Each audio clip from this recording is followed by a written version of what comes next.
Kami natitipon ngayon sa aming Universidad ng Pilipinas,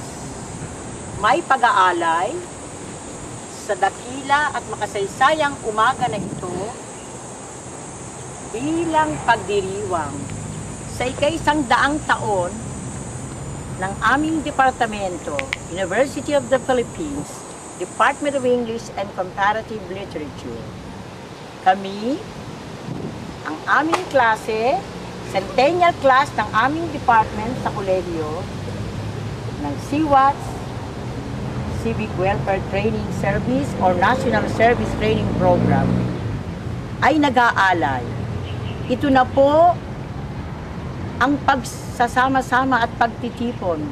ng mga nakaraang mga taon kung saan kami ay nag-alay din sa banal na pook na ito. Sa harap po namin ay nandiyan ang tinatawag Bonifacio Carrillo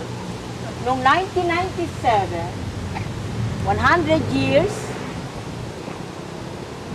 ng kamatayan ni Andres Bonifacio. At ang ginampanan po namin ngayon sa pagsisimula ay pagunita na rin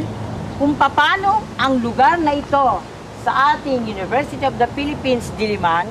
ay tunay na banal at makasaysayang pook sapagkat dito dumaan ang mga katipuneros bago man sila pumunta doon sa tinatawag na pamitinan, protected landscape, kung saan ginanap ng katipunan ang panata sa kalayaan na may puri at kabanalan ng Semana Santa.